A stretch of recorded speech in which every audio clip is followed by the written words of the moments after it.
What's up mga idol? JB, out na sa last game nila kontra sa Meralco.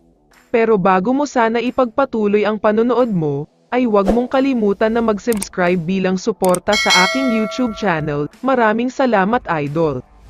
May update lang tayo sandali tungkol kay RHJ, dahil pagkatapos ang monster triple-double niya kontra sa San Miguel Beermen, siya ngayon ang itinanghal na reinforcement or import of the week. Halimaw kasi siya ngayon.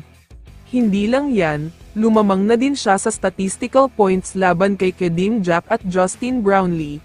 Number 1 na siya ngayon, pangalawa si Kedim Jack ng Northport, at third naman dyan si Justin Brownlee ng Ginebra.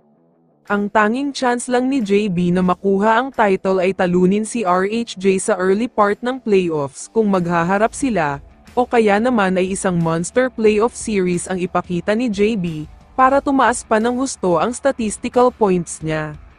Samantala, mukhang may kakaibang gagawin ang Ginebra sa huling laban nila sa Meralco Bolts. Para sa mga hindi nakakaalam, ito na ang last game ng Ginebra, at ito na din ang second to the last game ng elimination round.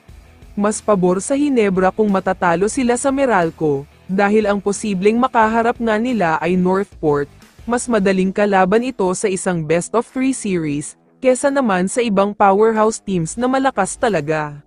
Pero kapag nanalo naman sila sa Meralco, ang posibleng makaharap nila ay ang Hong Kong Eastern o kaya ay TNT Tropang Giga, dalawang teams na sobrang lakas, at siguradong mahirap makaharap sa playoffs.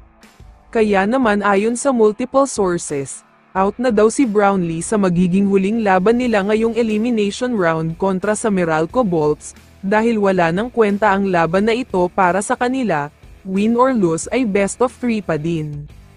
Tulad na nga ng sabi ko, mas makikinabang pa sila kapag matatalo sila sa laban nila sa Meralco, dahil mas madali ang magiging matchup nila sa quarterfinals, at magkakaroon pa ng extra pahinga itong si Justin Brownlee. Para sa mga nagsasabing walang nag-iiwasan na team sa PBA, nagkakamali kayo dyan dahil sino ba naman ang gustong makaharap agad ang pinakamalakas, kung may chance naman na magsisimula mula sa mahinang team ang kalaban. Kaya naman para sa mga Ginebra fans, huwag niyong iisipin na mahina ang Ginebra kapag tinalo sila ng Meralco, dahil tulad na nga ng mga kumakalat na balita ay magpapatalo daw sila, para mas maging maayos ang matchup sa quarterfinals. Kaya naman kung ikaw ang tatanungin idol, ano ang masasabi mo sa balitang ito? I-comment mo naman ang sagot mo sa tanong na ito. So dito na nagtatapos ang video na ito. Maraming salamat sa pagsuporta at panonood mga idol. Ingat at bye-bye.